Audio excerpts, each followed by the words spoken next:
바울처럼 전합시다. 우리 한 번 더 인사하겠습니다. 바울처럼 삽시다. 저는 근데 못 살아요. 바울이란 사람을 이렇게 계속 금요기도의 시간을 통해서 묵상하고 나누면서 참 대단하다라는 사람이 생각이 들었습니다. 요새 누구처럼 살자, 다윗처럼 살자, 바울처럼 살자. 네, 화이팅입니다, 여러분. 자, 바울처럼 전하자라는 제목으로 여러분과 함께 오늘도 말씀을 전하도록 하겠습니다. 유럽의 선교는 바울의 2차 전도 여행을 통해서 본격적으로 시작이 됐어요. 튀르키예 서쪽에 있었던 드로아라는 곳에서 바울이 한 가지 환상을 봅니다. 마게도냐 환상이라고 하는 성령께서 유럽에서 복음을 전하라는 하나님의 부르심이 있었죠. 그래서 바울은 본격적으로 유럽으로 가서 복음을 전합니다. 한번 사진을 보시겠습니까? 자, 왼쪽 위에서부터 1번, 2번, 3번, 4번이라고 제가 넘버링을 붙였는데요. 제일 먼저 빌립보라는 곳, 그 다음에 마게도냐의 수도였던 데살로니가 2번이고요. 그 다음에 3번 베레아, 그리고 오늘 우리가 함께 살펴본 4번 아덴까지, 이렇게 순서대로 바울이 유럽 지역을 기점 삼아서, 지역을 하나씩 기점 삼아서 복음을 전하고 있습니다. 각 교회마다 특징들이 있어요. 첫 번째 교회를 보면 빌립보 교회의 특징이 있습니다. 빌립보 교회의 특징이 뭐죠? 루디아를 만나요. 자주장사였던 루디아를 만납니다. 참 신기한 건 뭐냐면 이 루디아를 어디서 만나요? 빌립보에서 만났잖아요. 근데 그 루디아가 어디 출신 사람이에요? 아시아 출신이에요. 그렇게 복음을 전하고 싶었던 아시아 출신을 어디서? 유럽에서 만납니다. 하나님의 크신 섭리였던 거지요. 그곳에서 바울이 점치는, 귀신 들린 여인을 고쳐요. 근데 그것으로 인해서 어떤 일이 일어납니까? 감옥에 갇히게 되죠. 매맞습니다. 옷이 찢겨집니다. 그리고 착고에 매이고 차여요. 근데 감사한 건 그것 또한 역시 하나님의 섭리였어요. 그곳에서 간수장을 만나고 그 간수장의 가족들이 구원 얻게 되지요. 우리가 잘 아는, 너무나 좋아하는 말씀 중에 하나죠. 어떻게 알았어요? 사도행전 16장 31절, 주 예수를 믿으라, 그리하면 너와 내 가정이 구원을 얻으리라. 하나님께서는요, 개인 한 사람의 구원뿐만 아니라 가정의 구원을 바로 이곳에서, 빌립보에서 말씀을 하십니다. 그렇게 빌립보에 유럽의 첫 교회가 세워지고 나서 바울이 두 번째 지역 어디로 갑니까? 데살로니가 교회로 가요. 데살로니가로 넘어갑니다. 여러분들, 이 데살로니가 지역은 조금 유대인들이 드셌어요. 과격했습니다. 조금 더 여러분들이 이해하기 쉽게 말하면 폭력적이었어요. 바울이 복음을 전하자 어떻게 해야죠? 야손의 집에 머물고 있었는데 그 야손의 집에 깡패들과 함께 들이닥쳤던 거예요. 다행이다라고 말해야 될지는 모르겠지만 바울이 그 현장에 없었습니다. 바울이 없으니까 어떻게 해요? 이 유대인들이 화가 나는 거죠. 조금 더, 제가 성경은 그대로 나오진 않지만 제가 조금 더 과장해서 집을 때려 부시고 야손과 그 사람들을 잡아다가 끌고 갑니다. 그렇게 과격했어요. 도저히 마게도냐의 수도였던 데살로니가에서 사역을 할 수 없으니 도망쳤습니다. 피난을 갔어요. 어디로 갑니까? 베레아로 가지요. 베레아라는 곳은요, 정반대였어요. 데살로니가 교회 성도들하고 완전히 달랐습니다. 너그럽다라는 표현이 나와요. 그것을 이제 마음으로 제가 적용을 했었는데요. 말씀을 듣고자 하는 경청의 너그러운 마음이 있었습니다. 듣고자 하는 열린 마음이 있었어요. 그리고 그들은요, 어땠습니까? 성경에 대해서 간절한 마음이 있었습니다. 듣고자 했어요. 그리고 들려진 그 말씀을 가지고 매일 집으로 돌아가서 매일매일 성경을 펴서 이게 정말 하나님의 약속의 말씀인지를 그들은 분별했다라고 이야기를 합니다. 그게 베레아 성도들의 특징이었어요. 그런데 이렇게 밭이 좋은 베레아에서 계속 복음을 전하면 될 텐데 왜 바울이 이동합니까? 마게도냐에 있었던 유대인들이 내려와서, 데살로니가에 있었던 유대인들이 내려와서 베레아에서 역시나 거기서 난동을 부렸기 때문에 그렇습니다. 그래서 어디로 갑니까? 아테네라고 하는 아덴으로 가게 되죠. 급하게 가다 보니까 동료였던 바울과 실라와 디모데를요 놓고 왔어요. 근데 거리가 굉장히 멉니다. 지도로 저희가 보여드렸다시피 직선거리 300km 이상, 가는 데만 보름 정도 걸려요. 그러니까 아덴에 먼저 왔던 바울이 이제 자기를 환송해줬던 이 베레아 성도들을 보내면서 뭐라고 이야기합니까? 빨리 속히 디모데하고 실라를 내게 보내달라. 그러면서 한 달 정도, 한 3주 정도 시간이 있었어요. 바울이 그때 뭐 합니까? 우리 지난주에 살펴봤죠? 쭉 둘러보는 거예요. 땅밟기 하는 거예요. 땅밟기를 쭉 했습니다. 그랬더니 깜짝 놀랐습니다. 어떻게 이런 지역이 있을까? 곳곳마다 다 우상이야. 가는 곳마다 괜찮은 건물은 다 신전이야. 우리 이번에 일본 팀도 마찬가지지만 인도 팀도 가는 곳곳마다 신전이죠. 우상들이죠. 사람도 우상이고 동물도 우상이고 다 신이에요. 아덴이 과거에 그랬다라는 것입니다. 바울이 화가 나는 거예요. 성경에는 거룩한 분노가 일어났다라고 말합니다. 그래서 바울이 어떻게 했습니까? 화가 나니까 어떻게 했어요? 복음을 전했어요. 대단하죠. 여러분, 우리 화가 나면 어떻게 해야 돼요? 복음을 전해요. 싸우지 말고, 옆에 사람하고 싸우지 말고 화가 나면 복음 전해야 돼요. 거룩한 분노가 일어났어요.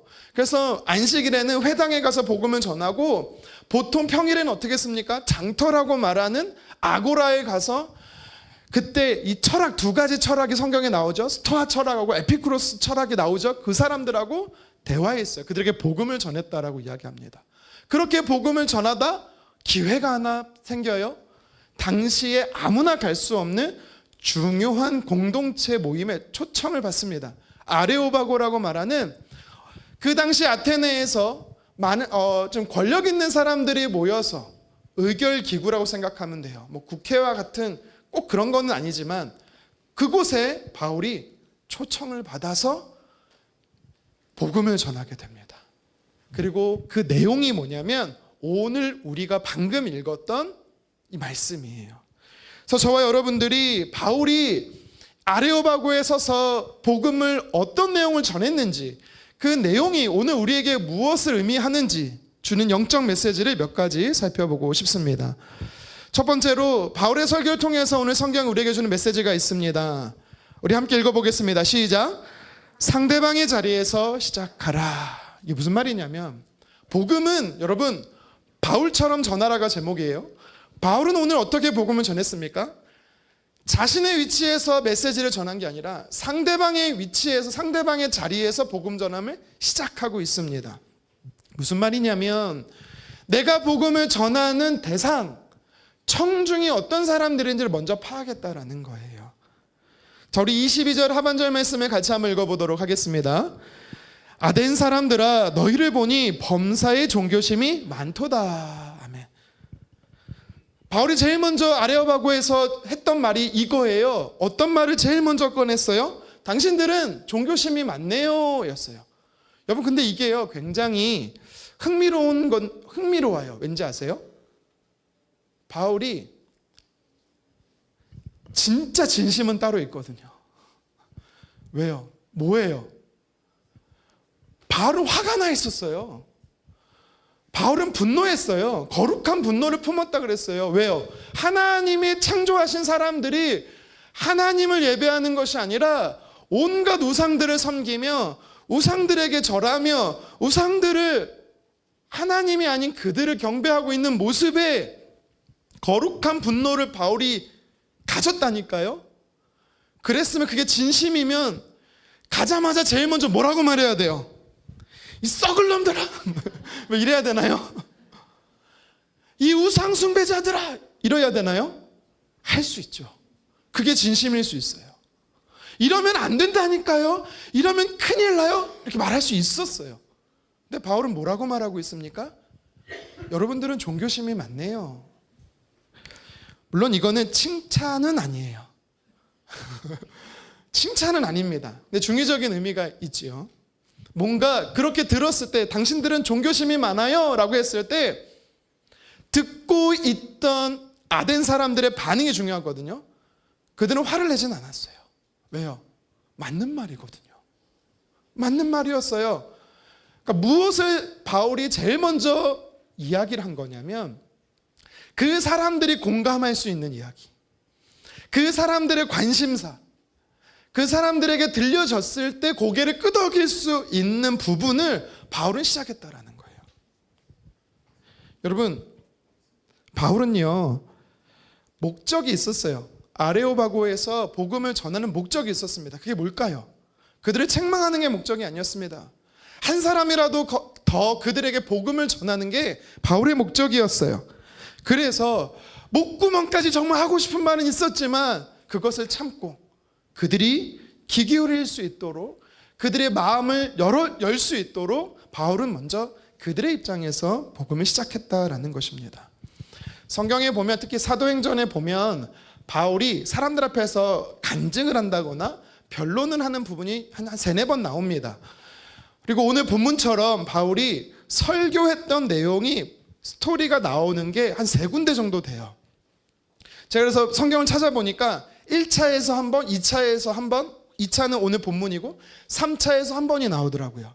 설교 본문이 나와요. 3차 때는 어디서 했냐면 이제 3차 전도여행을 마무리하고 에베소 장로들에게 작별, 고별 설교를 하는 내용이 나오고요. 1차 때는 어디서 했냐면 비시디아 안디옥이라는 곳에서 2주 동안 회당에 머물면서 설교할 기회를 얻죠. 그때 예수님에 대해서 복음을 전했어요. 여러분, 근데 이 3가지의 성경이 각각의 전도 여행 때 바울의 설교문을 제가 보면서 공통점을 하나 발견했습니다. 그게 뭐냐면 바울은 똑같은 레파토리가 아니었다라는 거예요. 각각의 상황에 맞게 복음을 시작할 때는 각각의 상황에 맞게끔 복음을 듣고 있는 대상자의 입장에서 설교를 시작했다라는 겁니다. 예를 들어서 1차 전도여행 때 바울이 했던 설교 첫 시작을 함께 살펴보겠습니다. 사도행전 13장 17절 함께 읽겠습니다. 이 이스라엘 백성의 하나님이 우리 조상들을 택하시고 애굽 땅에서 나그네 된 그 백성을 높여 큰 권능으로 인도하여 내사. 아멘. 여러분, 1차 전도여행에서 비시디아 안디옥이라는 이 갈라디아 지역에서, 남갈라디아 지역에서 회당에서 바울의 복음을 듣는 사람이 누구겠어요? 회당이면 누구겠어요? 유대인들이 대부분이죠. 물론 경건한 이방인들도 있다고 했지만 대부분은 유대인이었을 거예요. 자, 유대인에게 복음을 전할 때 제일 먼저 뭘 시작했어요? 우리를 출애굽시키신 하나님. 딱! 여러분, 출애굽이요 이스라엘 백성들에게, 유대인들에게는요 굉장한 자부심이에요. 굉장한 민족적 프라이드입니다. 출애굽 딱 얘기 꺼내면은 가슴이 웅장해지는 거예요. 여러분, 8.15 며칠 전에 8.15였죠. 네. 유튜브 영상에 세종대왕부터 시작을 해서 이 열사들, 의사들 AI로 해갖고 노래를 부르는 게 나와요. 혹시 보신 분 있어요? 저 그거 보고 울었어요. 가슴이 웅장해지는 거예요.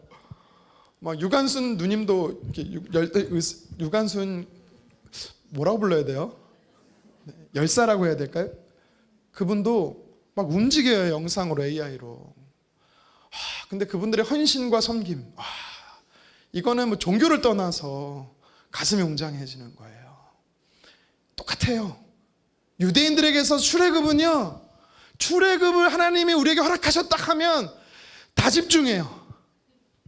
바울은 유대인들에게는 유대인들에 맞게끔 복음을 시작했다라는 겁니다. 아레오바고에서는 어떻게 시작을 했어요? 거기서 출애굽부터 시작하잖아요. 끝난 거예요. 아무도 안 들어. 그게 뭔데 그게. 출애굽이 뭔지 몰라요. 그러니까 그들이 관심이 있었던 게 뭐예요? 너희들은 종교심이 많다. 심지어 어떤 얘기를 해요? 어떤 신전에 가니까 이름 모를 신에게, 와, 너는 대단해. 책망하지 않았어요.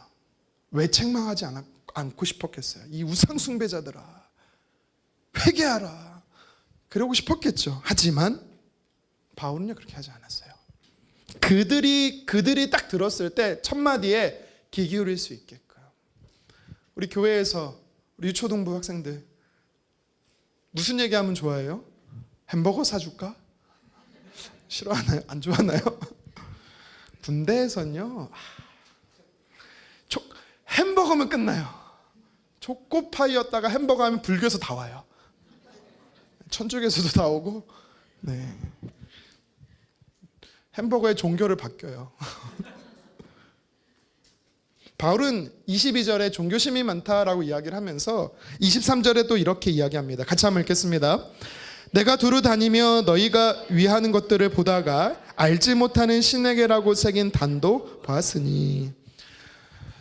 어디에 어느 신전에 어느 단이 그런 이름이 써있는지 우리는 몰라요. 하지만 바울이 아레아바고에서 이 얘기를 딱 꺼냈을 때 듣고 있었던 사람들은 거기, 그 신전, 그 제단 다 알고 있었던 거예요. 그러니까 그치, 우리는 종교심이 많지. 바울이 얘기를 꺼냈을 때 다 귀 기울일 수 있었던 거예요. 바울은 그거를 복음의 접촉점으로 삼았습니다. 그러면서 23절 하반절에 이렇게 얘기하는 겁니다. 함께 읽겠습니다. 그런즉 너희가 알지 못하고 위하는 그것을 내가 너희에게 알게 하리라. 아멘. 무슨 말이에요? 너희가 그렇게 알고 싶지만 절대 알지 못하는, 그렇게 찾지만 찾지 못하는 그 신이 누군지 알아? 내가 이제 설명해 줄게. 여러분, 그 얘기하면 저라도 들을 것 같아요. 그들의 입장에서 얘기를 시작하더니 그들의 관심과 그들의 호감을 이야기하는 거예요. 마치 뭔가 알고 싶지만 몰랐던 간지러운 부분을 긁어주듯이 바울이 복음을 전합니다. 1차 전도행 때는요, 출애굽에서부터 시작을 했어요. 1차 전도행 때 설교문에 보면 유대인들이 듣는 입장에서 출애굽부터 시작해요. 그리고 여러분, 제가 그때 설교를 했었어요. 이 본문 가지고 기억나시는지 모르겠지만 인물들이 쭉 나와요. 아브라함 나오고, 그다음 다윗 나오고, 모세가 먼저 나오고, 그다음 다윗 나오고.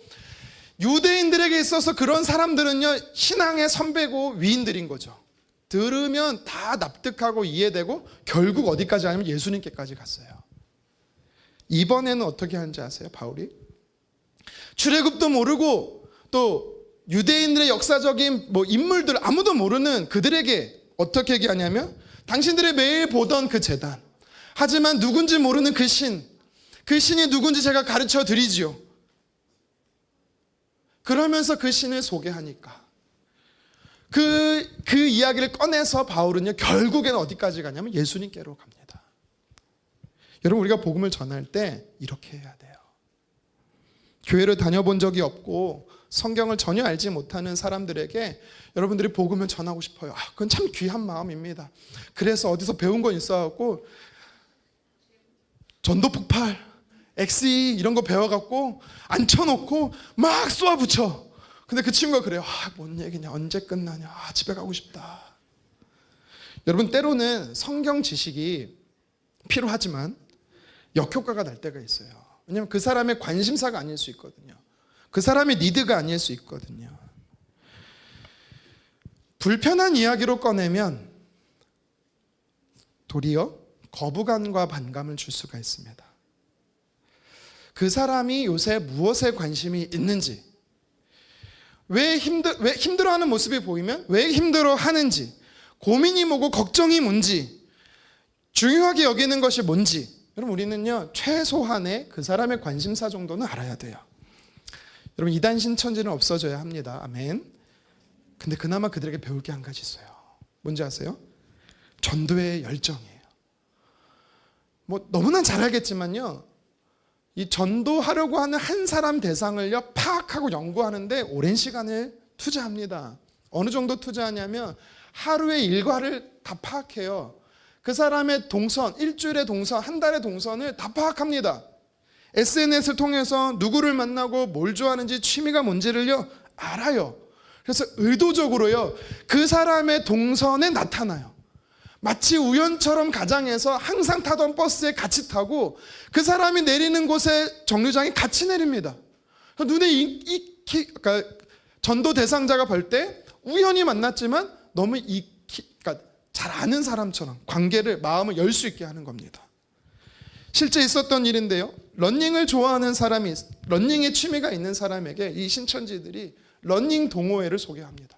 내가 요새 관심사가 러닝인데 당신 러닝 좋아하세요? 오, 나도 러닝에 뛰는 거예요? 영어로 해서 모르시나? 요새들 이제 인기가 헬스장에서 러닝으로 옮겨갔다라고 하더라고요. 저는 이제 달리는 걸 싫어해서 러닝을 좋아한다, 나는 좋아하는데 당신 좋아합니까? 이 말에 마음이 확 가는 거예요. 그래서 이렇게 얘기합니다. 제가 요새 러닝 크루가 있어요. 여기 한번 같이 뛸래요? 20대 젊은 친구들이 모인 곳이거든요. 여러분들 이미 벌써 여기는 쫙 신천지들인 거예요. 영어에 관심 있는 사람이 있으면 영어 회화에 관심 있는 사람이 있어요. 그래서 혹시 제가 아는 친구가 원어민인데 무료로 영어를 가르쳐줘요. 봉사활동으로. 한번 같이 갈래요? 모임에? 신천지 모임에 가는 거예요. 그러니까 제가 뭘 말하고 싶은 거냐면 그 정도로 그 사람의 관심사, 그들이 뭘 좋아하고 그들의 니드가 뭔지를 파악하려고 하는 것, 이거는 우리가 배워야 할 점이 아닌가 생각을 합니다. 물론 우리가 그들처럼 할 수는 없어요. 그래도 오늘 바울처럼은 우리는 할 수가 있다라는 것입니다. 바울은요, 이 아레오바구에 있었던 아덴 사람들의 관심사가 뭔지를 쭉 돌아보면서 파악을 했어요. 여러분, 우리는 자녀에게 복음을 전하고 싶어요. 교회 다니지 않는 자녀가 있다면 복음을 전하고 싶어 마음이 있으면 또 있고, 그리고 직장 동료 중에 복음을 전하고 싶은 사람이 분명 있어요. 여러분, 그러면 어떻게 말해야 돼요? 자녀들에게 너 교회 안 다니면 넌 진짜는 끝장이야. 넌 이렇게 말하면 되겠어요? 가고 싶어도 그렇게 말하는 부모님 때문에 더 가기 싫죠. 요새 뭐에 관심이 있는지, 뭐에 고민이 있는지 최소한의 우리는 파악 정도는 해야 되는 것이죠. 바울은 아덴 사람들의 우상 숭배가 잘못된 거를 알았어요.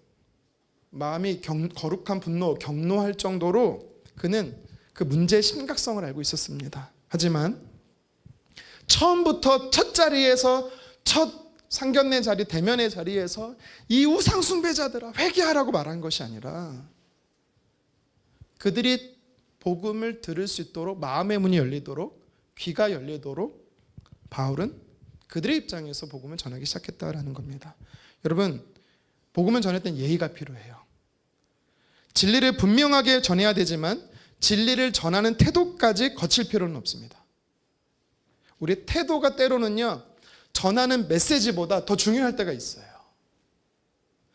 너 교회 안 가? 그러니까 이 모양 이 꼴이지. 너 예수님 안 믿어서 인생 꼬이는 거야. 이렇게 말하지 마세요. 그러면 절대 안 가요. 그 태도 때문에 안 가요. 말투 때문에 안 가요. 그들에게 복음을 전하고 싶다면 그들의 입장에서, 그들의 관심사에서 여러분, 우리는 좀 정중하게, 무례하지 않게 접근해야 되는 것입니다. 복음 자체, 메시지 자체에 문제가 없을 수 있는데 그 메시지를 전달하는 통로가 되는 우리가 문제가 될 때가 있다라는 것입니다. 바울은요, 내가 하고 싶은 이야기를 하기 전에 그들이 그 말을 들을 수 있는지를 먼저 파악을 했습니다. 여러분, 그게 중요한 것입니다. 복음을 전하는 태도에는 사랑이 있어야 합니다. 사람을 존중해줘야 돼요. 복음은 공격용 무기가 아니에요. 상대방을 예수님께로 인도하는 기쁜 소식이 되어야 합니다. 절대 진리를 타협하라는 소리는 아닙니다. 하지만 그 진리를 전하기에 앞서 들을 마음 준비를 할 수 있도록 우리는 그들의 입장에서 시작해야 되는 것입니다. 계속해서 말씀을 살펴보면 아레오바고에서 복음을 전하는 이 바울의 모습이 우리에게 주는 영적 메시지가 있어요. 두 번째 무엇이냐면 복음의 내용은 분명해야 한다라는 거예요. 복음의 시작은 그들의 입장에서 시작을 했다면 바울이 이제 마음의 문이 열린 그들에게 복음의 메시지를 전합니다. 하나님이 어떤 분이신지, 그들의 관심사였던 알지 못할 신에 대해서 하나님이 누구신지 4가지 정도 소개를 하는데 분명하게 전하고 있어요. 먼저 그가 전한 하나님은 어떤 하나님이냐면 창조주 하나님이십니다. 우리 24절 상반절 같이 한번 읽어보도록 하겠습니다. 우주와 그 가운데 있는 만물을 지으신 하나님께서는, 아멘. 너희가 모르는 그 하나님, 그러니까 이름조차 모르는, 누군지 모르는 그 신이 누구냐면 하나님인데, 물론 꼭 그렇게 설명한 건 아니지만 제가 이렇게 편하게 얘기하겠습니다. 그 하나님은 창조주시다라고 설명한 거예요. 사실 왜 이야기부터 한지 아세요? 왜 하나님을 소개하면서 창조주부터 얘기한지 아세요? 당시 아덴 사람들에게 가지고 있었던 이 신관에 대해서 다신론적 사상을 깨부시기 위해서 그랬던 겁니다. 아덴에는 수많은 신들이 있었어요. 제가 이제 사진은 가져오진 않았는데 포세이돈을 섬기는 포세이돈 신전이 있었어요. 포세이돈은 바다의 신이죠. 전쟁을 주관하는 아레스 신전도 있었어요. 아레오바고가 어디냐면, 바고가 언덕이란 뜻이라고 말씀드렸잖아요. 아레오는 바로 이 아레스 신을 섬기는 곳이에요. 그래서 전쟁의 신의 언덕이란 뜻이에요. 그리고 아테네 그 이름에서 알겠지만 지혜의 여신, 또 풍요를 가져다주는 데메테르 신. 딱 들었을 때 어느 정도 알만한 신들은 우리가 모르는 신도 굉장히 많습니다. 그들은 각각의 이 신전마다 신들이 다 있고 영역마다 신들이 있었어요. 아데네는 왜 이렇게 많은 신들이 있었을까? 여러분, 왜 이렇게 신들이 많았을까요? 그 이유는 그들이 필요로 하는 것마다 신을 세웠기 때문에 그래요. 농사를 지으면 농사의 풍요의 신이 딱 필요한 거예요. 그 당시에 바다를 주 무대로 삼았기 때문에 바다에는 바다를 다스리는 신이 필요했던 거예요. 헬라 문화에 그러니까 철학의 사고가 있었기 때문에 지혜가 그들은 필요했고, 늘 전쟁이 있었기 때문에 전쟁의 신이 필요했어요. 자기들이 필요한 영역마다 다 신을 만드는 거예요. 특징은 뭐예요? 사람이 신을 만든 거예요. 근데 이런 세계관 속에, 신관 속에서 바울이 무슨 얘기를 합니까? 하나님이 세상을 다 만드신 거라고. 우리가 신을 만든 게 아니라 하나님이 나를 만드시고 우리를 만드신 거라고. 여러분, 이것은 굉장한 그러니까 이 아테네 사람들에게 있어서는요, 굉장한 사고의 전환이었습니다. 여러분, 그래서 창조주 하나님을 믿는 사람에게는요, 우리는 이런 사고가 있어야 돼요. 하나님, 이것 해주실 겁니까? 하나님, 이거 도와주실 거예요? 이런 질문보다, 뭘 우리가 만들 때는 목적을 두고 만들잖아요. 사람이 그 신을 목적 두고 만들었다시피 만든 사람의 목적이 있어요. 하나님께서는 세상을 창조하셨다면 창조하신 목적이 있단 말이에요. 저와 여러분들을 창조하셨기 때문에 나를 만드신, 우리를 만드신 목적이 분명히 있는 거예요. 그래서 우리는 질문할 때 이렇게 질문해야 돼요. 하나님, 나를 통해, 저를 통해 무엇을 하기 원하십니까? 하나님, 어떻게 사는 것이 하나님을 기쁘시게 하는 겁니까? 나를 창조하신 하나님을 기쁘시게 하는 삶이 뭡니까? 여러분, 사실 이렇게 질문을 드려야 되는 겁니다. 바울은 아덴의 수많은 신들 가운데 그 중에 하나의 신이 아니라 그들 여러 신들보다 좀 높은 신으로서 하나님을 소개한 것이 아니라 모든 신들을 깨부시면서 그들은 다 거짓이고 오직 하나님만이 유일한 창조주 하나님이심을 이야기를 꺼냅니다. 그러면서 이어지는 두 번째 바울의 복음의 메시지에 하나님이 있었어요. 어떤 하나님이시냐면 천지의 주제시다. 천지를 창조하신 하나님께서는 방관하시고 저 멀리 떨어져서 혼자 그냥 방관하시는 분이 아니고, 창조하신 그 현장에서 지금도 그 창조하신 온 세계를 다스리고 계시는 만물의 주인, 주제가 되신다라고 바울은 이야기하고 있습니다. 우리 24절을 다시 한번 읽겠습니다. 우주와 그 가운데 있는 만물을 지으신 하나님께서는 천지의 주제시니 손으로 지은 전에 계시지 아니하시고. 아멘. 지난주에 설명드렸었죠. 에피쿠로스 학파들은요, 신관 중에 어떤 게 있냐면 그들이 믿는 신은요, 창조하고 관여하지 않아요. 근데 바울이 그들의 신관을 깨부수는 거죠. 아니라는 거죠. 하나님은 유일하신 하나님으로서, 천지를 창조하신 하나님은 우리 온 삶에 다스리시고 주인 되신다라는 사실을 전하는 것입니다. 그들은요 신들을 나눠놨어요. 바다에는 바다 신만, 하늘에는 하늘의 신만, 땅에는 땅의 신만, 전쟁을 주관하는 신만, 지혜를 관장하는 신만, 이렇게 딱 나눠놨어요. 이게 무슨 말이에요? 전체를 통치하지 못한다라는 거예요. 그 영역만 통치한다라는 거예요. 근데 이거를 깨부수는 거죠. 아니, 하나님은 온 세상을 창조하셨을 뿐만 아니라 그 모든 영역들을 다스리시는 분이시다라는 것입니다. 그래서 24절 하반절에 사람이 지은 신전에 거할 수 없다라는 겁니다. 아테네 여신을 섬겼던 그 엄청난 큰 신전 제가 보여드렸죠. 지난주에. 또 가지고 올 걸.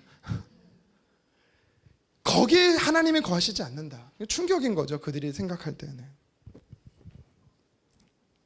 여러분 근데 그거 아십니까? 그 사람들은 왜 그러지? 라고 여러분 생각하겠죠? 하지만 여러분 알게 모르게 여러분들이 아덴 사람들처럼 그렇게 행동할 때가 많아요. 무슨 말인지 아세요? 하나님은 온 우주 만물을 창조하신 줄 믿습니까? 하나님은 온 우주 만물을 다스리신다는 걸 믿습니까? 그러면 여러분의 삶도 다스림을 믿으세요? 진짜요? 믿어요. 우리는 아멘 해요. 근데 어떻게 믿는지 아세요? 하나님 교회만 계시옵소서. 집에는 제가 다스리겠습니다.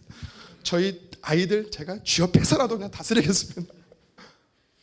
직장과 일터는 제가 그래도 좀 힘써야죠. 주님, 그냥 주님 힘드신데 교회만 계세요. 그러고 있지 않으세요? 주일만, 일요일이라고 말하는 주일만 하나님 경배합니다. 예배합니다. 나머지 월요일부터 토요일은 그래도 제 물질, 제 시간, 제 사람, 제 계획 제가 다스리겠습니다. 여러분 이러고 있지 않으세요? 아덴 사람들이 그랬어요. 아덴 사람들에게 뭘 할 게 아니라 어쩌면 저와 여러분들이 그러고 있을 수 있다라는 사실입니다. 한번 자기의 삶을 돌아보십시오. 하나님이 창조주시고 통치자고 주인이시고 주제라고 인정하면서 왜 내 자녀는 못 맡깁니까? 왜 내 건강은 못 맡기고 내 일터는 왜 못 맡기고 물질 왜 못 맡깁니까? 내 노후 왜 못 맡겨요? 불안한 거죠. 하나님이 주님. 바울은 이 부분에서 명확하게 얘기하는 거예요. 아니라는 거예요. 하나님이 주인이시다라는 겁니다. 여러분 우리의 삶에도 하나님이 주인 되기를 간절히 원합니다. 바울이 세 번째로 그들에게 복음의 메시지를 전하는데 어떤 하나님은 전합니까? 공급하시는 하나님을 전합니다. 우리 25절 말씀 같이 한번 읽겠습니다. 또 무엇이 부족한 것처럼 사람의 손으로 섬김을 받으시는 것이 아니니 이는 만민에게 생명과 호흡과 만물을 친히 주시는 이심이라. 아멘. 바울이 몇 주 안 됐지만 신전에서 막 우상들을 섬기는 그 아덴 사람들을 보면서 종교심이 대단하다 그것만 본 게 아니라 그들이요 엄청난 공물을 바쳐다 대고 엄청난 재물을 엄청난 제사를 드리는 이 모습을 보면서 왜 이렇게 신에게 갖다 바치지? 생각을 한 거예요. 왜 그랬을까요? 왜 그들은 그렇게 많은 신들에게 공물들을 다 바쳤을까요? 그러면 복 받는다라고 생각을 한 거예요. 그런데 바울이 봤을 때 그게 안 맞는 말인 거예요. 왜요? 하나님 뭔가 부족해서 그거를 가져다 줘야만 기뻐하는 분이 아닌데, 도리어 하나님은 천지를 창조하신 분으로서 하나님의 목적을 가지고 온 세상을 만드셨어요. 이 세상을 만든 이유가 뭐예요?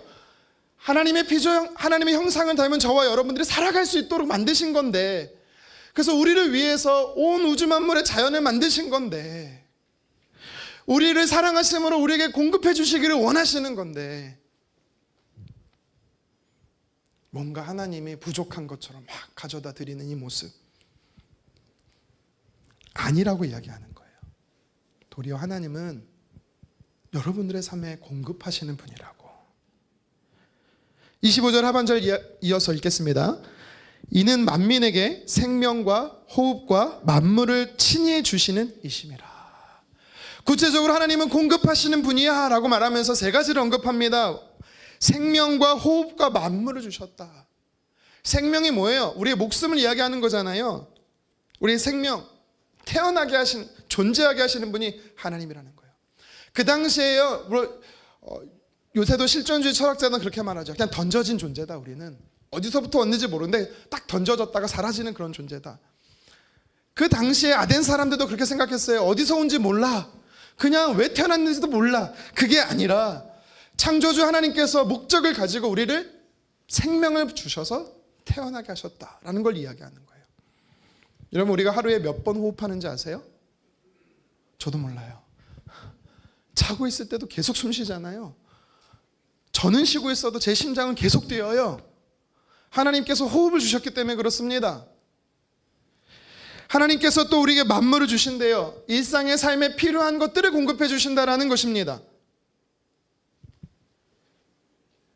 여러분, 태어나게 하시고 살아가게 하시고 살아가는 삶에 필요한 만물들을 공급하시는 그 하나님, 그 하나님이 저와 여러분들에게 말씀하시는 거예요.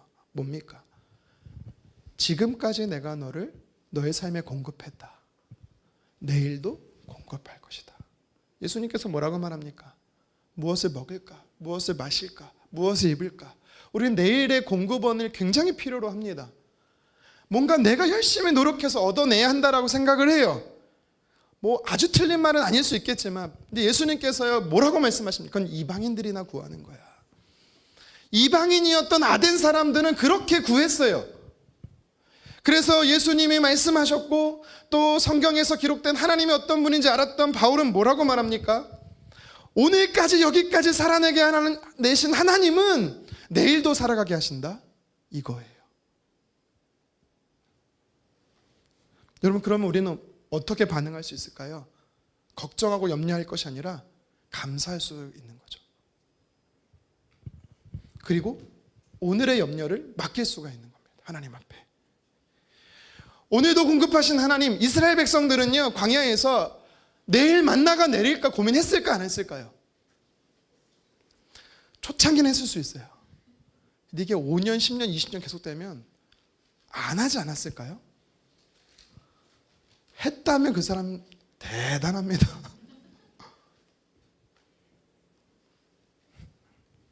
오늘을 살아내게 하신 하나님, 내일도 살아내게 하신다. 우리 삶을 공급하신다라는 사실입니다. 여러분, 그래서 하나님은 살아계시다라고 말할 때는 이 공급하시는 하나님을 우리가 믿어야 돼요. 아무 내 삶에 관심이 없다가 살아계신다 말하는 게 아니고, 나에게 생명을 주시고 살아내게 하시고 그 살아냄에 있어서 필요한 모든 것들을, 만물을 주시는, 공급하시는 그 하나님, 여러분 우리의 삶을 책임져 주시는 하나님이심을 믿으시기를 바랍니다. 바울은 이어서 네 번째로 너희가 그렇게 알고 싶었던 신이 누군지 아느냐? 바로 하나님이야 라고 말하면서 메시지를 전하는데, 네 번째로 어떤 하나님을 소개하냐면 가까이 계시는 하나님이다 라고 이야기를 합니다.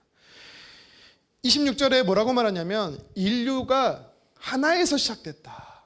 물론 이제 아담에서 시작됐다 이런 얘기도 맞겠지만 하나님으로부터 사람이 시작됐다라는 거예요.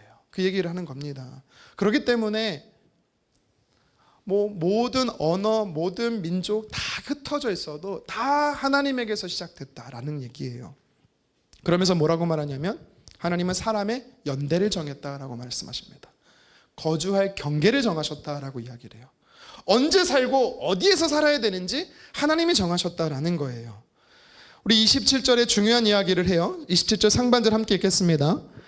이는 사람으로 혹 하나님을 더듬어 찾게 발견하게 하려 하심이로되. 아멘.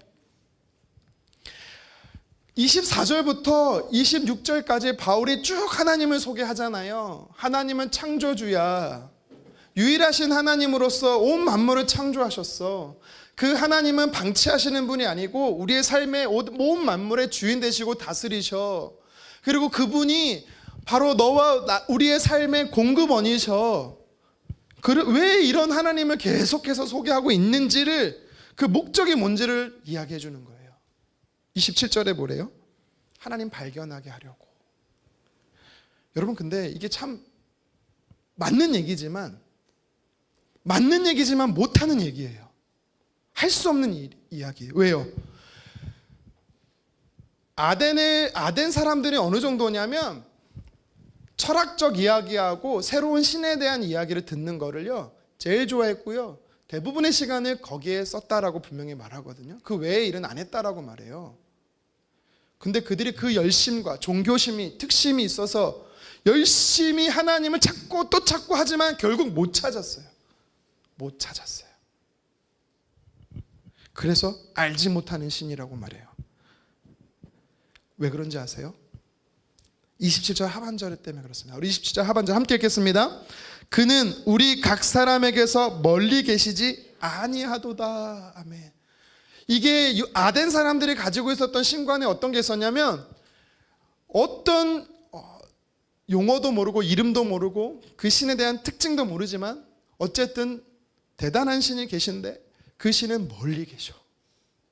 열심히 노력하고 열심히 희생하고 열심히 섬기고 온갖 재물을 가져다가 봉양하고 예배하고 그래도 가까이 갈 수 없는 신이라고 생각했던 거예요.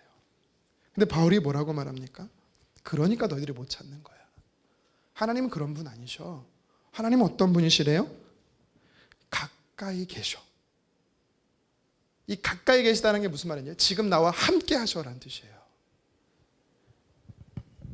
너희가 앞이 보이지 않으면 우리 막 더듬거리잖아요, 손으로. 아무리 더듬거려서 백날 더듬해도 못 찾는다라는 거야. 멀리 있다라고 생각하니까. 아니라는 겁니다. 그분은 지금 나와 우리와 함께 하신다라는 거예요.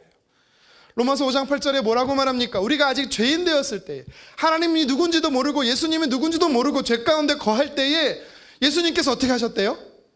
십자가에서 죽으셨대요. 누구 때문에? 나 때문에. 이걸 가지고 뭐라고 말해요? 하나님께서 우리에 대한 사랑한다라는 확증을 보여주신 거예요. 증표로서.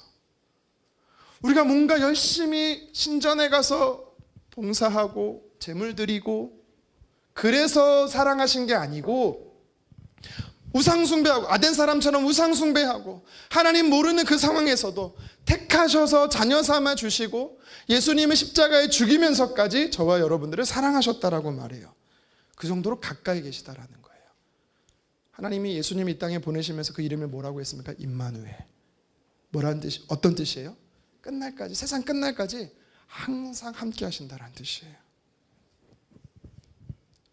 내가 하나님을 내가 하나님을 찾기 전에 이미 하나님이 여러분들을 찾으셨어요. 여러분들이 하나님 앞에 나오기 전에 하나님께서 여러분과 함께 하세요.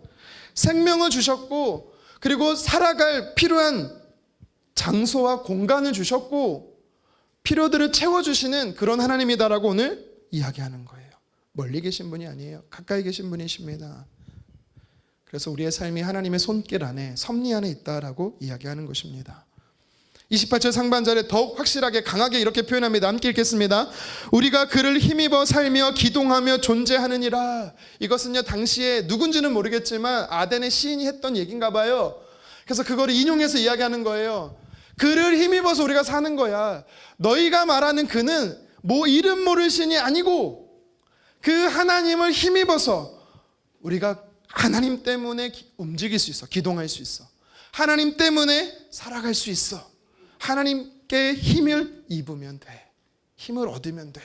라고 이야기하는 겁니다. 여러분 그래서요 모든 것이 은혜인 거예요. 모든 것이 은혜입니다. 오늘 아침에 여러분 눈 떴어요. 제일 먼저 한 게 뭡니까?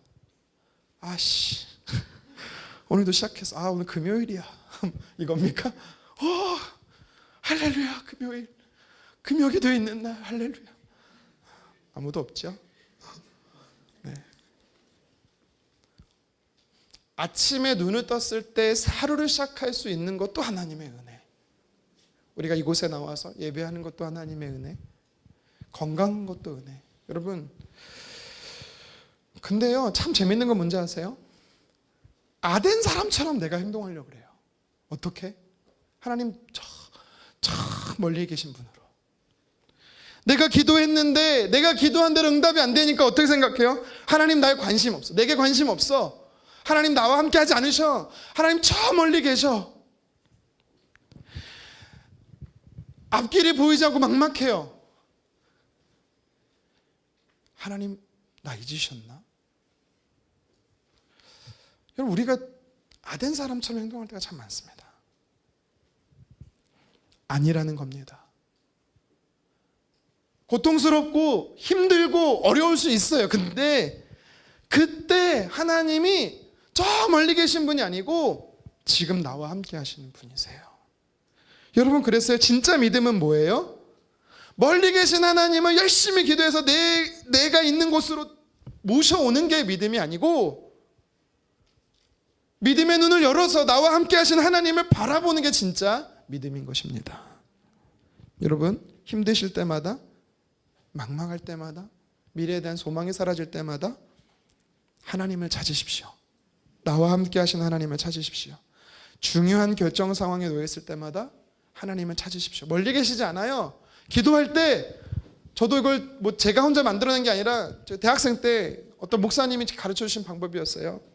내 앞에 하나님이 계신 것처럼 기도하라고. 저는 그래서 새벽에 아침에 여기서 기도할 때요, 그냥 무릎 대 무릎으로 하나님, 또 어디서 들은 건 있어서 모세가 얼굴 대 얼굴로 네, 죄송합니다. 마치 하나님의 무릎이 없지만 육신의 몸을 입고 계신 우리 예수님, 부활의 영광의 몸을 입고 계신 예수님이 마치 무릎으로 저와 함께 되고 계신 것처럼, 성경에 뭐라고 말해요? 은밀한 중에 계시는 하나님, 은밀한 중에 보시는 하나님. 그 은밀하다라는 거는 마치 나 혼자 있다라는 거잖아요. 이미 내가 있는 그 혼자의 공간에 하나님은 계시는 하나님, 아무도 모르지만 나만 있는 그곳에 하나님께서 나를 보고 계시는 하나님. 무섭습니까? 너무 좋지 않아요? 가까이 계시다라는 거예요. 참 화성에 계신 게 아니고. 여러분, 바울은요, 그래서 이 아레오바고에서 지식층이라고 말했던 그들, 하지만 하나님에 대해서 전혀 문외하고 무지한 그들을 향해서 오늘 복음의 메시지를 분명하게 했어요. 처음에는 그들이 들을 수 있도록 마음의 문이 열리도록 그들의 관점에서 시작을 했지만, 진짜 그들의 사고 속에, 세계관 속에, 신관 속에 잘못된 거를 하나하나 무너뜨리고, 진짜 성경의 메시지에 하나님이 어떤 분이신지, 창조주시고 만물의 주제시고 그분이 우리의 삶을 공급하시고, 그분이 멀리 계신 분이 아니라 지금 나와 함께 하시는 분이다라고 명확하고 분명하게 복음을 전했습니다. 여러분, 우리는 복음을 전할 때 이렇게 해야 돼요. 오늘 본문의 말씀이 우리에게 주시는 세 번째가 있어요. 마지막으로 바울이 한마디를 더 합니다. 그것이 뭐냐면, 세 번째 영적 메시지가 뭐냐면 예수님께로 이끌었다라는 것입니다. 바울은요, 아덴에 있는 사람들에게 하나님 이런 분이에요. 1번 창조주, 2번 누구예요?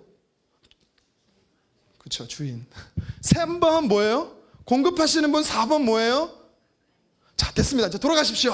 이게 아니고, 인포메이션만 주고 끝난 게 아니고 그들의 마음을 막 뒤흔들어 버렸어요. 내가 알고 있던 신은 이런 분이었는데 이런 분이 아니라고 이렇게 막 불편하게 만들었어요. 영적으로 불편하게 만들었어요. 왜 그렇게 만들었어요? 결국에는 예수님께로 데려가려고요. 우리 30절 말씀 같이 한번 읽어보도록 하겠습니다. 알지 못하던 시대에는 하나님이 간과하셨거니와 이제는 어디든지 사람에게 다 명하사 회개하라고 하셨느니라. 과거에는 모를 수 있었지만 이제 들었으니까 분명합니다. 여러분, 회개하십시오. 이제 진짜 하고 싶은 말, 이제 시원한 얘기하고 회개하라고. 이런 우상숭배자들아, 회개하라고. 그렇게 얘기하진 않았겠죠. 회개하시면 좀 어떠실까, 이렇게 막 청유한다거나 권유하는 게 아니죠. 회개 참 좋아요. 한번 해보세요. 이게 아니에요. 회개하라고 하나님이 하셨습니다. 팩트를 전하는 거예요. 회개해야 된다고. 왜 회개해야 되죠? 회개를 여러분 되게 불편하게 생각하지 마세요. 회개는 돌이키는 거잖아요. 잘못된 길로 가고 있던 여러분, 돌아오십시오. 이게 회개예요. 여러분들이 잘못된 우상들을 섬겼던 자리에서 돌아서서 참 하나님께 향하십시오. 이게 회개잖아요. 좋은 거예요. 창조주 하나님, 만유의 주인이신 하나님, 공급하시고 함께 하시는 그 하나님을 섬겨야 되는데 하나님이 아닌 다른 것을 섬겼던 여러분, 하나님만 섬기십시오. 돌아오십시오 라고 이야기하고 있는 거예요. 그러면서 31절에 왜 회개해야 되는지를 이야기하고 있어요. 우리 31절 같이 한번 읽겠습니다.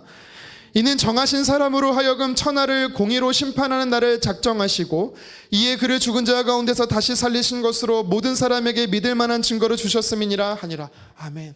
좀 어려운 말이 나오는데요, 쉽게 말하면 이거예요. 왜 회개되는지 아세요? 심판 날이 다가오고 있어요 라고 이야기하는 거예요. 심판의 날이 옵니다. 여러분, 그래서 회개해야 됩니다. 하나님께 돌이켜야 합니다. 여러분들이 이렇게 우상을 섬기고 있다가 진짜 심판의 날에 여러분 다 싸그리 죽습니다. 좀 과격하게 무섭게 이렇게 얘기한 거죠. 여러분, 우리가 복음을 전할 때 상대방의 입장에서 시작한다라고 분명히 얘기했어요. 근데 복음의 메시지는 명확해야 돼요. 근데 우리가 어떻게 얘기를 해요? 이 얘기하면 싫어하겠지. 설교자인 저도요, 피하는 설교 내용이 있어요. 두 가지가 있어요. 뭐게요?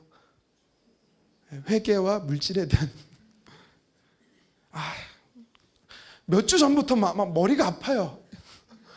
이제 얘기했었죠. 제가 다윗 시리즈를 하고 있는데 원래 더 할 수 있어요. 10몇 개를 할 수 있는데 제가 아내한테 확인하고 있어요. 더 할까 말까 더. 괜찮아 해 하길래 제가 6번을 넘어간 거예요. 근데 이제 그만할 생각이에요. 2주만 더 하고 이제 휴가 가야 돼서.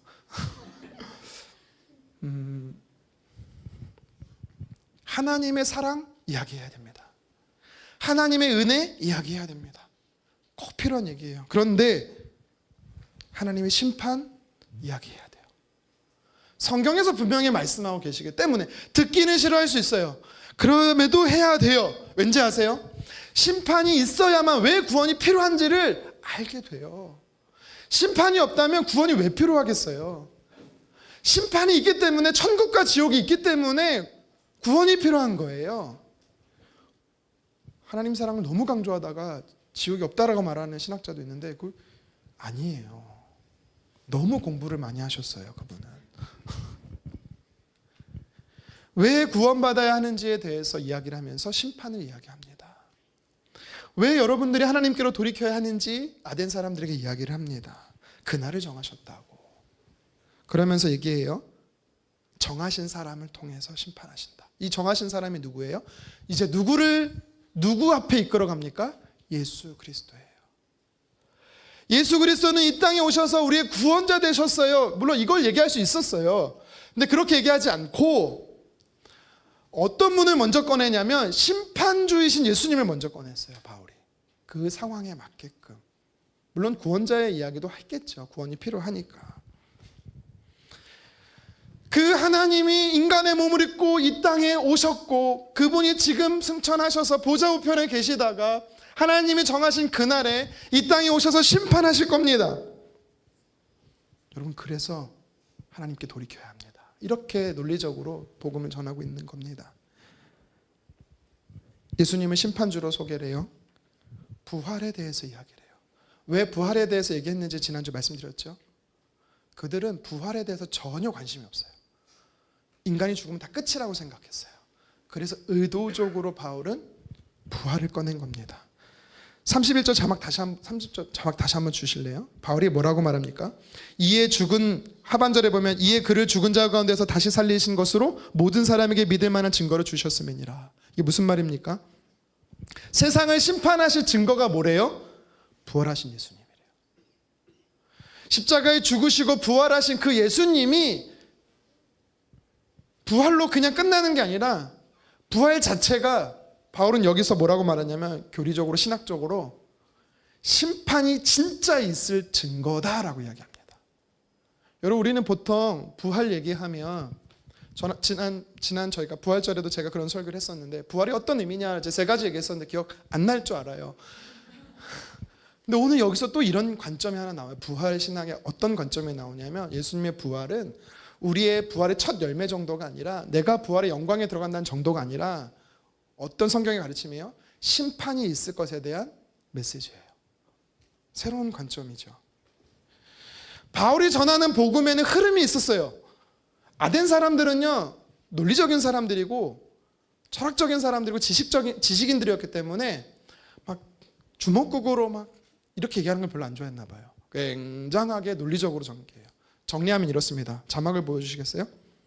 하나님이 누구신가? 하나님은 창조주시다. 물론 여기 안에 뭐가 들어가요? 만유의 주인이시고 공급하시는 분이고 함께 하시는 분이 다 들어가는 겁니다. 우리가 어떻게 해야 되는가? 돌아오십시오. 하나님께로 돌이키십시오. 회개하십시오. 왜 회개해야 되느냐? 심판날이 있기 때문에. 누가 심판하는데? 부활의 주님, 재림하시는 그분이 심판하신다. 그 증거가 바로 예수님의 부활이다. 바울은 이렇게 진짜 해야 되는 말을 함으로 예수님께 이끌어가고 있는 것입니다. 여러분, 우리는 어떻게 복음을 전해야 할까요? 혹시라도 교회 가자 그러면 또 우리 아들이 싫어하겠지, 우리 딸이 싫어하겠지, 내 남편이 싫어하겠지, 데리고 오지 마요 그냥. 그게 아니고 어떻게 해야 돼요? 그들의 입장에서 너 교회 안 가니까 이 꼴하지, 이게 아니고 요새 뭐에 관심이 있고 요새 뭐에 혹시라도 어려움이 있다면 왜 어려운지 힘든지, 그 사람에게 무엇이 필요한지 바울처럼요 파악을 우리가 잘해야 돼요. 근데 회개해야 되는데, 하나님께 돌이켜야 되는데 이 얘기하면 또 싫어하겠지? 그렇다고 복음을 희석시키지는 마십시오. 바울처럼 명료하게 분명하게 얘기하십시오. 그리고 진짜 해야 되는 얘기는 뭐예요? 예수님께로 인도해야 됩니다. 예수님 앞에 본인 스스로 설 수 있도록. 베드로도 똑같았어요. 복음을 전하니까 어떻게 하니까 그 복음을 들었던 사람들이 우리 이제 어떻게 하면 됩니까? 사도행전 2장 38절에 뭐라고 말해요? 우리 제자훈련하는 집사님들 암송하셨죠? 한번 외워볼까요? 할렐루야. 어제 시험 봤는데. 예수 그리스도 이름으로 어떻게 하라 그랬어요? 회개하라 그랬어요. 세례를 받고, 그럼 성령의 선물을 받으리라. 물론 복음을 전할 때는 상대방을 존중해야 됩니다. 바울도 그랬어요. 그들의 문화와 그들의 세계관을 이해했어요. 그래서 그들의 관심사로부터 시작을 했습니다. 그런데 철저하게 메시지는 명확했어요. 복음의 내용은 분명해야 됩니다. 그리고 예수님께로 나아가게 해야 됩니다. 말씀을 좀 정리하겠습니다. 오늘 우리는 아레오바고에 선 바울을 통해서 어떻게 복음을 전해야 하는지, 바울처럼 우리는 복음을 전해야 되는 것입니다. 먼저는 상대방의 자리에서, 상대방의 입장에서 시작을 했으면 좋겠어요. 막 여기까지 올라와 막 정죄하고 싶고 막 혼내고 싶고 막 에이 독사의 자식들아 막 저주하고 싶고 막 이 꼬라지로 살면 되겠어 막 혼내고 싶고. 왜 바울이 안 했겠어요? 바울이 분노했다니까요. 네. 바울이 그랬어요. 상대방의 자리에서 상대방이 일단 복음을 들을 수 있도록 마음을, 문을 열 수 있도록 했다라는 겁니다. 네 가지의 하나님, 물론 그 하나님만 계신 건 아니지만 그 당시 아덴 사람들이 갖고 있었던 신관의 세계관을 철저하게 무너뜨리는 하나님의 네 가지의 모습을, 이런 표현이 맞는지 모르지만 하나님의 어떤 분이신지를 네 가지 면으로 말했어요. 온 세상을 창조하신 분, 그리고 지금도 다스리시는 분, 그리고 우리 삶에 공급하시는 분, 나와 함께 하시는 하나님. 꼭 필요한, 그들에게 필요한 것들을 전했다라는 것입니다. 그리고 결국은 그들을 예수님 앞에 서도록 메시지를 마무리했습니다. 여러분, 물론 이러한 형식이 되게 중요한데 촌각을 다투는 분도 있어요. 지금 막 이제 중환자실에서 막 숨이 꼴딱꼴딱 넘어가는데, 잘 들으세요. 하나님은 이럴 수는 없어요. 예수님 믿으세요. 예수님 믿고 처음 가세요. 예수님 믿으면 구원받습니다. 한 문장만이라도 명하게 얘기하면 돼요. 하지만 충분한 시간이 내게 주어진다면 여러분, 오늘 바울처럼 그랬으면 좋겠어요. 그 사람의 입장에서 시작하라고, 그의 관심사에서 복음을 풀어가기 시작하되, 진짜 내 삶에, 우리 삶에 필요한 하나님이 어떤 분인지를 소개하고, 내가 만난 하나님, 내가 경험한 하나님, 당신처럼 나도 힘들었는데 그때 내가 나를 내 삶에 공급하신 하나님이 이런 분이셨어. 하나님 너의 삶에 이렇게 공급하시기 원해. 내가 힘들 때, 아무도 나의 문제를 알아주지 않을 때 하나님 나에게 이렇게 위로해 주셨어요. 하나님은 당신의 삶에도 이렇게 위로하실 수 있어요. 그 하나님을 마음에 받아들이세요. 여러분, 우리는 이렇게 이야기를 해야 됩니다. 물론 바울이 오늘 31절에 딱 끝내고 결과가 어땠을까요? 읽진 않았지만 32절, 33절, 34절 보십시오. 대부분의 사람들은 안 믿었어요. 여러분 아마 안 믿을걸요? 엄마 그만해. 아빠 이제 그만하세요. 이제 듣기 싫어요. 너나 열심히 믿어. 당신만. 당신 교회 보내주는 것만 해도 감사한 줄 알아. 그럴걸요? 근데요, 놀라운 사실은 뭔지 아세요? 대부분의 사람들은 저 바울 이상한 사람이네 라고 평가했지만, 그 중에 일부는 또 듣고 싶어 했어요. 34절에 어떤 사람이 나옵니까? 지난주에 살펴봤던 사람, 아레오바고의 관리인이었던 디오노시오. 여러분, 디오노시오가 누구라고 제가 말씀드렸어요? 아덴 교회의 첫 번째 감독이 됩니다. 역사적 문헌에 나와요. 그리고 다말이라는 여인이 누군가 저도 막 찾아봤더니 정확한 건 아닌데 그게 와이프다라는 이야기가 있습니다. 부부가 예수님을 믿었다라는 거예요. 그리고 이름은 나오진 않지만 몇 명의 형제들이 예수님을 믿고 함께 그곳에서 교회가 시작됐다라는 겁니다. 하나님이 택하신 사람은요, 반응하게 하십니다. 여러분, 우리는 누군지 몰라요. 언제 결실이 맺어질지 몰라요. 괜찮아요. 막 그렇게 많은 시간과 많은 물질을 들여서 인도 땅에 가고 일본 땅에 가고 결실이 없는데요, 왜 가요? 그래도 가야 되는 거예요.